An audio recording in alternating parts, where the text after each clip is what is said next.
Part A of the Khoodeelaar television channel, broadcasting under the banner of Baby Angel Geronimo editions. Broadcasting time at 05:30 GMT or 6:30 hours UK time or British Standard Time on Monday, the 3rd of April 2023. With this edition, we're launching a new initiative, international initiative, organized by me, Muhammad Haque, called Bring the UNO to Life to Save Lives.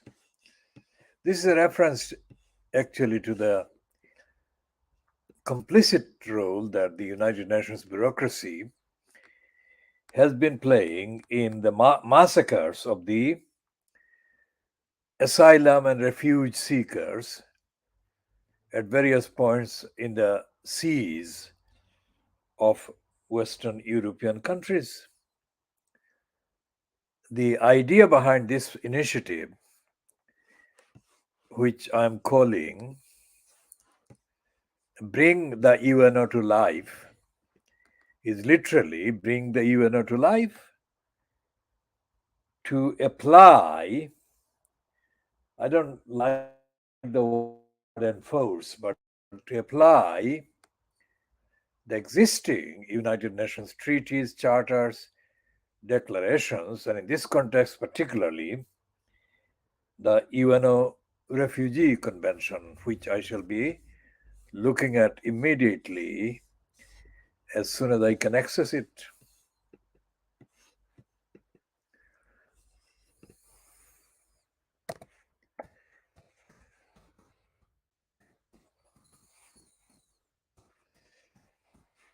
I'm motivated. I'm actually motivated, moved emotionally and ethically and morally beyond description by the sight of these two children sitting between their mom and their aunt. All four of them perished. So the 1951 Refugee Convention, it is described in the UNHCR website, which I have just literally accessed. The 1951 Refugee Convention and its 1967 protocol are the key legal documents that form the basis of our work. Notice the first sentence. The UNHCR, that is the United Nations Refugee Agency, states in the first sentence, the 1951 Refugee Convention and its 1967 protocol are the key legal documents that form the basis of our work. With 149 state parties to either or both, they define the term refugee and outlines the rights of refugees as well as the legal obligations of states to protect them. Now, there is no ambiguity in that second sentence. I'll read that again. With 149 state parties to either or both, they define the term refugee and outlines the rights of refugees as well as the legal obligations of states to protect them. The core principle is non-refoulement, which asserts that a refugee should not be returned to a country where they face serious threats to their life or freedom. This is now considered a rule of customary international law. And then it goes on. UNHCR serves as the guardian of the 1951 Convention and its 1967 protocol. According to the legislation, states are expected to cooperate with us in ensuring that the rights of refugees are respected and protected. So let's see what the Refugee Convention reads.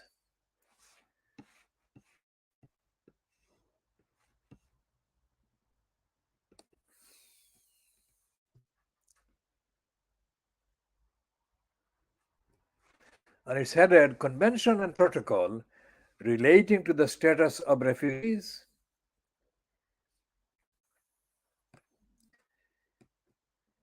This is 60 years UNHCR. United Nations Human Rights Humanitarian, whatever. Let's see what they'll say. Text of the 1951 Convention relating to the status of refugees.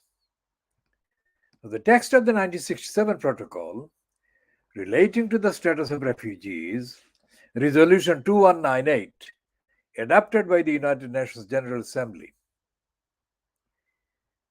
with an introductory note by the Office of the United Nations High Commissioner for Refugees.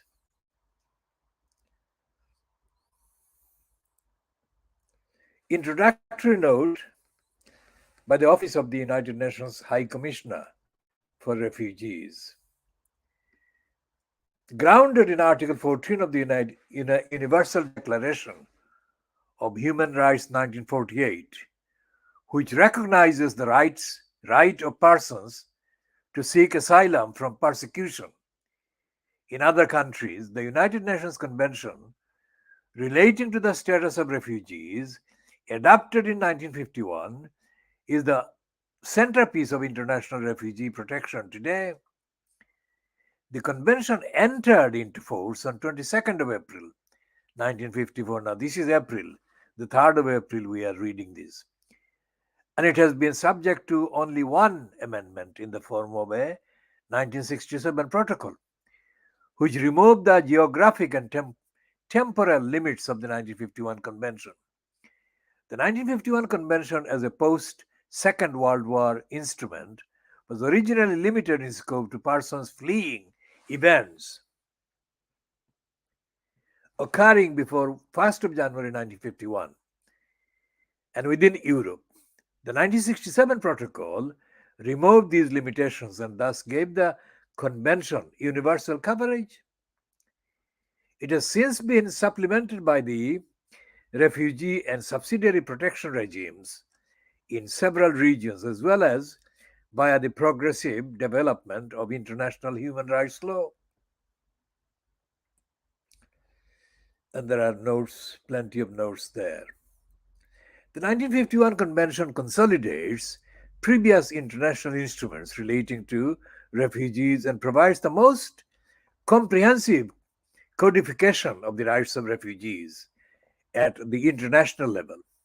In contrast to earlier international refugee instruments, which applied to specific groups of refugees, the 1951 Convention endorses a single definition of the term refugee in Article 1.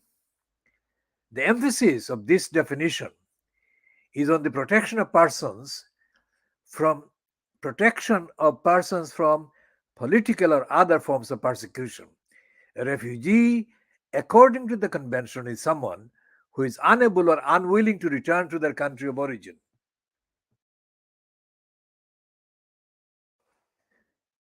Owing to a well-founded fear of being persecuted for reasons of race, religion, nationality, membership of a particular social group, or political opinion.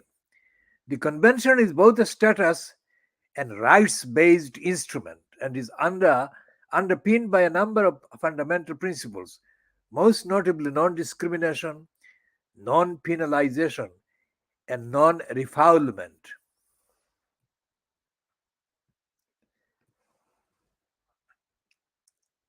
Conventional provisions, for example, are to be applied without discrimination as to race, religion, or country of origin.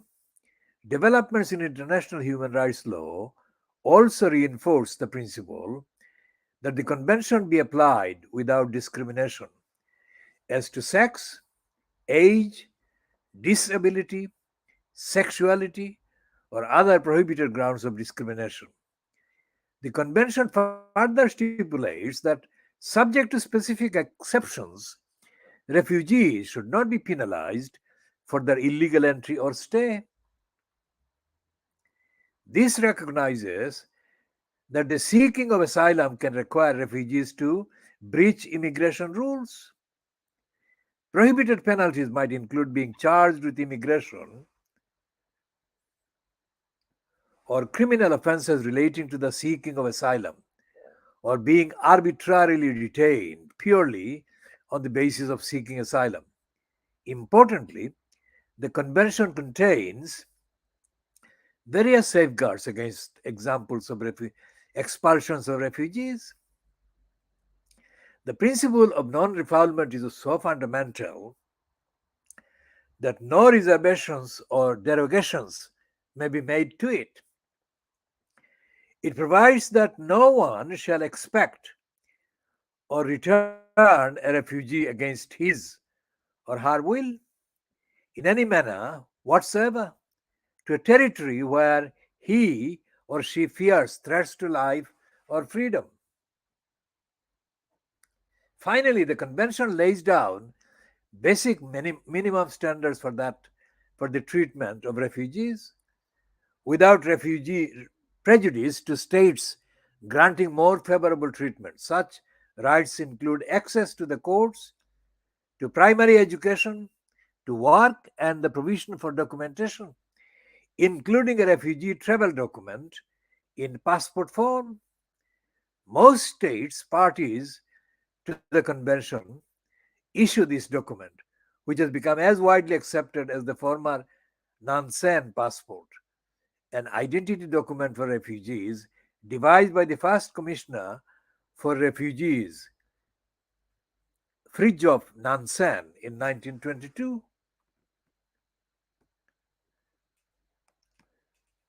The convention does not, however, apply to all persons who might otherwise satisfy the definition of a refugee in Article 1. In particular, the convention does not apply to those for whom there are serious reasons for considering that they have committed war crimes or crimes against humanity, serious non political crimes, or are guilty of acts contrary to the purpose and principles of the United Nations.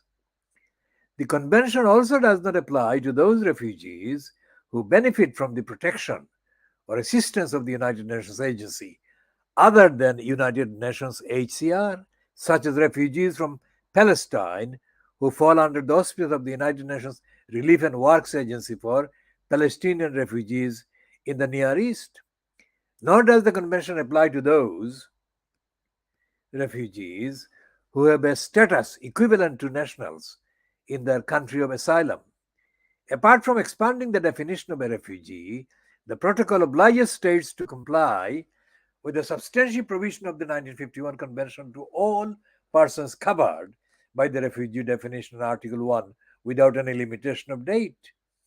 Although related to the Convention in this way, the protocol is an independent instrument, accession to which is not limited to states parties to the Convention. Under the Convention and Protocol, there is a particular role for United Nations HCR. States undertake to cooperate with HCR, UNHCR, in the exercise of its functions, which are set out in its statute of 1950, along with a range of other General Assembly resolutions, and in particular to facilitate the specific duty of supervising the application of these instruments. By its statute, UNHCR is tasked with, among others, promoting international instruments for the protection of refugees and supervising their application. The fundamental importance and enduring relevance of the convention and the protocol is widely recognized. In 2001, states parties issued a declaration reaffirming their commitment to the 1951 convention and the 1967 protocol, and they recognized in particular that the core principles of non-refoulement is embedded in customary international law.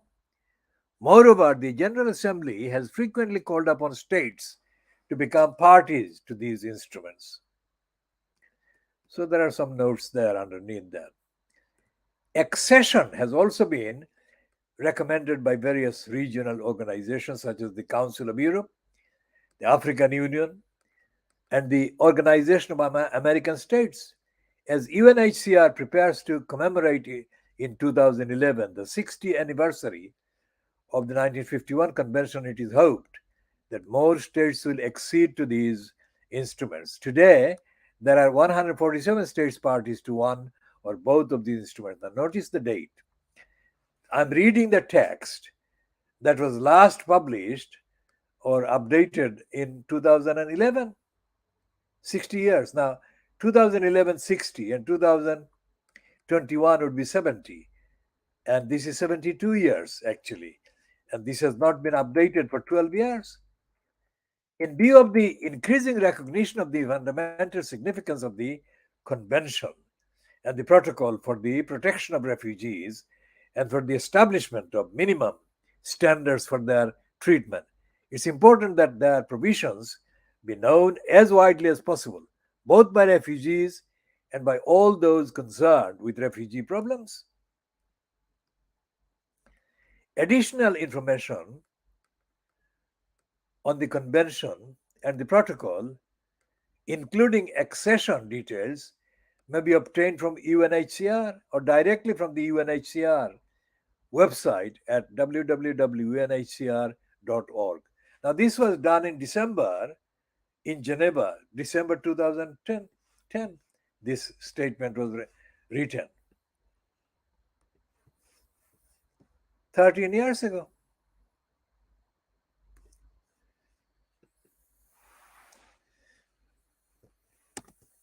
Disgraceful. Disgraceful. This is disgraceful.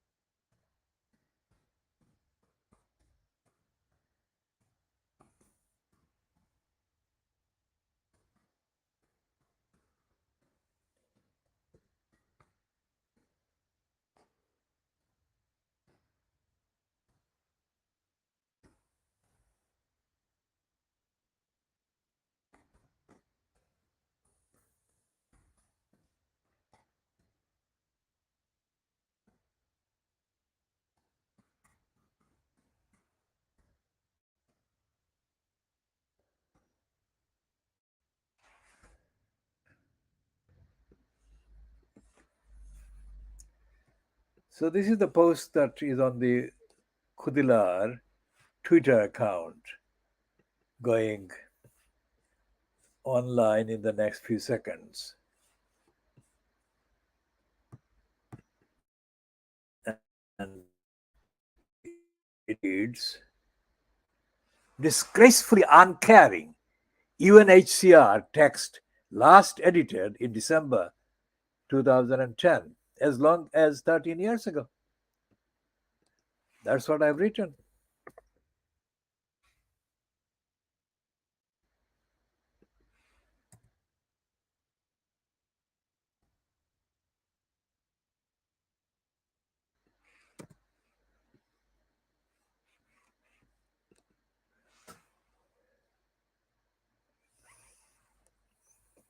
But essentially, the UN, the Refugee Convention, does not allow for any derogation for anything other than crimes against humanity or some very serious offense.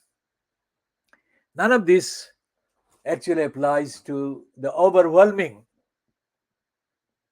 majority of the people who have been massacred. So what we shall be doing, we shall be continuing during the day to publish more about this in the next edition. This is just an contextual introduction being ended at 0550 GMT, which is lasting about 20 minutes and just under 21 minutes in length.